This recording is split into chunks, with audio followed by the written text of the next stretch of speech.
Normally when you think of Section 8, like a Section 8 community, you think of a probably stereotypical thoughts of what a Section 8 community would look like.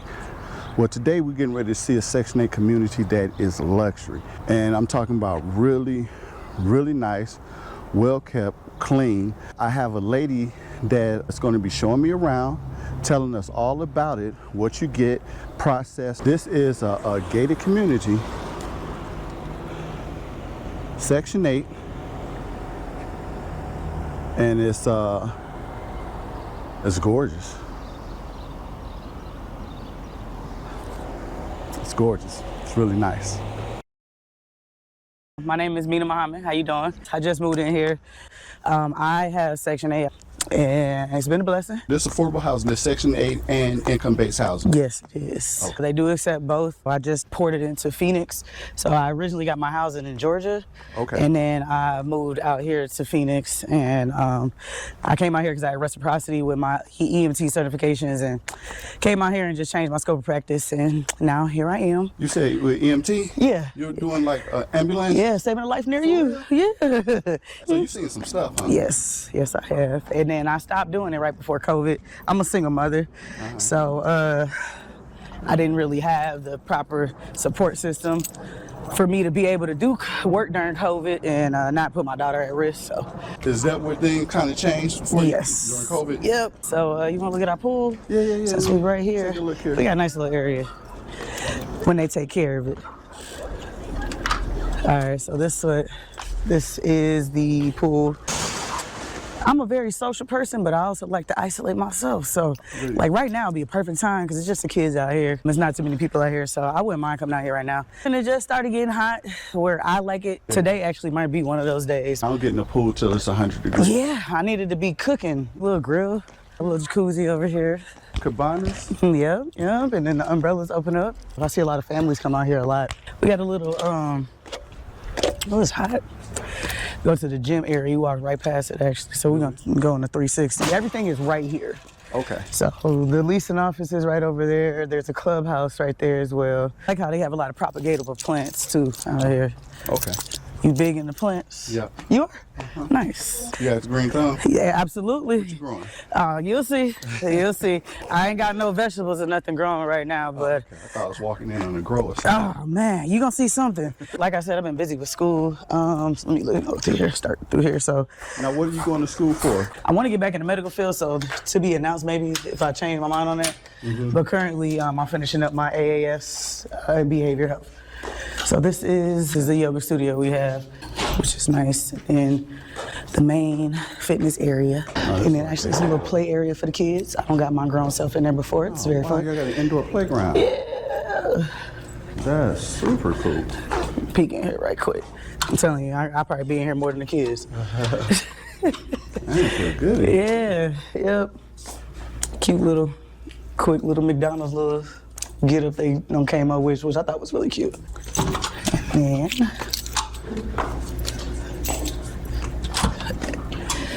they had the public laundry. We got some public restrooms too. Okay. Everything is locked, which is good, I like it. And then it's a laundry facility. Mina, how long you been here?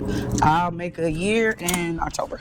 So it's a facility. I don't like public washing. They do have washer and dryers that they offer in the facility as well. But they have these as well for those who didn't want to pay for it. Did you opt to have the washing and drying unit? Yeah. Absolutely, okay. Absolutely. You pay for parking here as well. And then you can pay for a washer and dryer, or you can pay for community parking, but it fills up pretty fast. We also have a dog spa, which obviously I love. I got my little doggy. They were supposed to build a dog park as well, but I'm guessing they ran out of funding, is what I would assume. So have you brought your dog here? Oh yeah, absolutely. She's supposed to be in here today, but I was. So this is cool. So you can bring your pet here, your dog, and groom them. Yep. I don't put her in here, but I leave her down here, and then I cut the blow dryer on first. She be a little scared, but she don't got used to it. But I love it because this way I don't have to wash her in my house, and I don't have to pay for nowhere to wash her. So I like that. Oh, this is super cool. Yeah, this is dope. This is like the most amenities that I've seen thus far. A lot of times people think, oh, Section 8, they think there's going to be gangs in here, you're going to get jumped, beat up. Yeah, you know, I'm not really, I like to be the face sometimes that's why I was like, when he asked me, I was like, oh, this is interesting.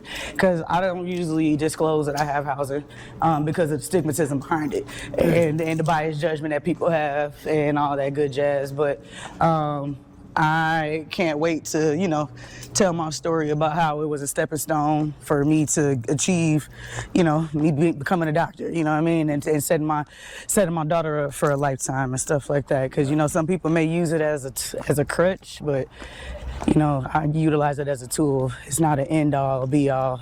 And, you know, that's what I wish some people would understand a little bit more versus making this their lifestyle and using it as, you know, growth and getting to the next step in life. Right, right. So you're going to school to be a doctor, huh? Yeah, yes, Dr. Muhammad. What type of practice? Now that is still not sure. I want to teach, so I don't necessarily want to be a doctor in medicine.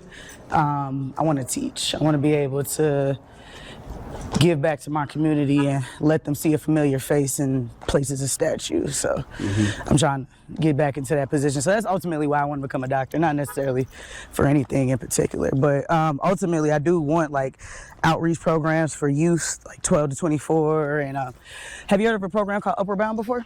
Yes. I want something similar to that, to be able to reach out to people who have poverty, facing poverty, or, you know, troubled kids going through things, you know, who don't see a hope for their future, but don't really realize that, you know, it's a lot of life to live and they're young, and give them the opportunity to explore the world, taking places, explore colleges, so on and so forth. This is a mailroom. She's actually doing it right now. I'm not going to check mine, obviously. Is this where your Amazon and all that gets dropped off? Yep. Here? So we have an Amazon box as well. You're going to need to check their mail. Goodness gracious. Right. And then we have other grills on this side too. This is the other little grill area. We have other little grills on site too. Everybody always makes it seem like this facility is so big. Like when my friends come, they be like, it's a huge complex, but I've seen bigger in Arizona. Also, another fun fact about this facility is sistered out of Minnesota. So whoever created these or started in Minneapolis. So I actually like that too. So the buildings and all that were created originally in Minnesota. So I first moved out here to Desert Eagle Estates. That was off of 71st and Glendale.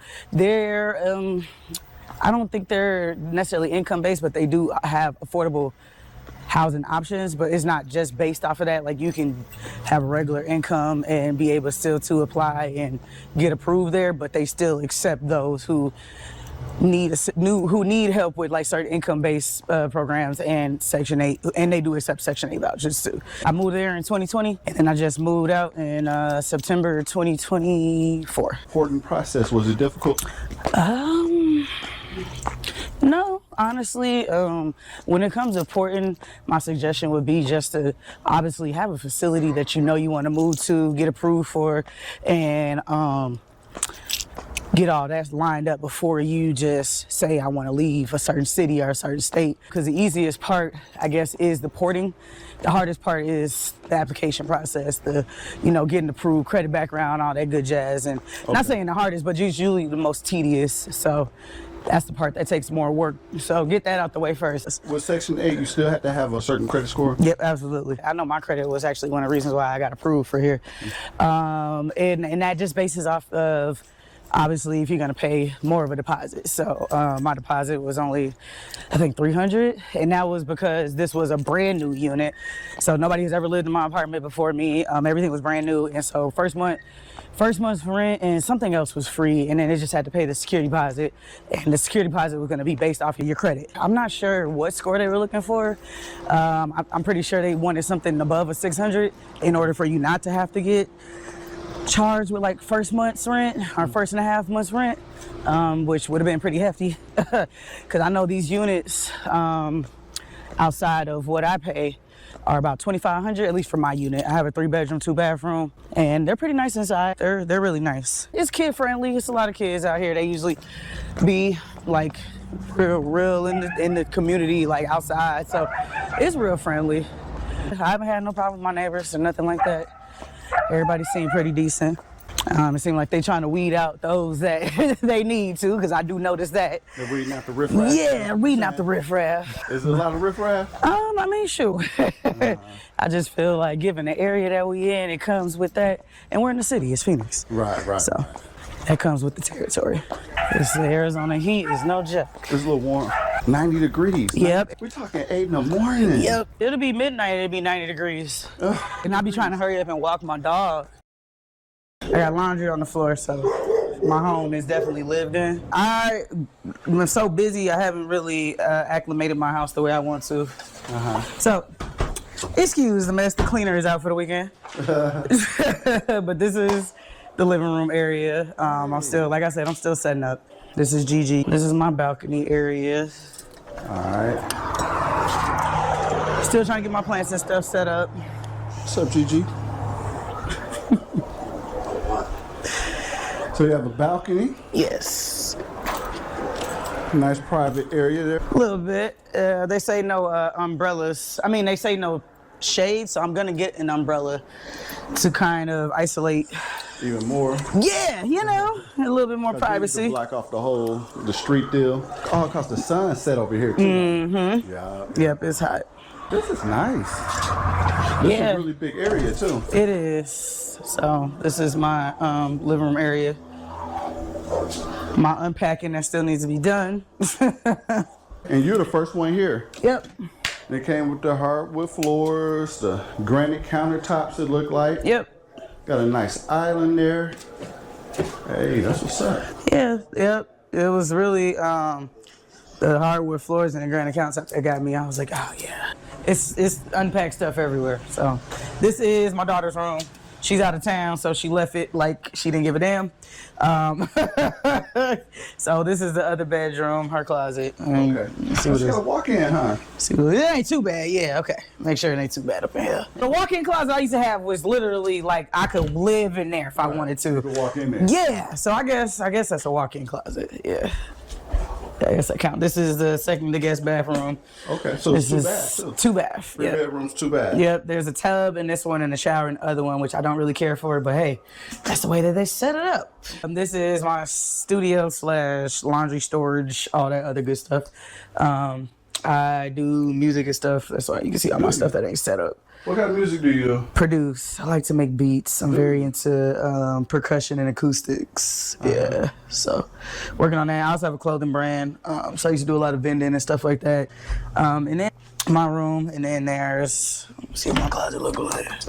Yeah, I guess this is a walk-in too, huh? Yeah. I'm like, this is a little walk-in. I guess, all right, you know, it's decent. I don't want to sound, I grew up in a house. I grew up in a house, so. And then this is the other bedroom. And yeah, this is the other bathroom. Standing shower? Yep, standing shower, only one tub.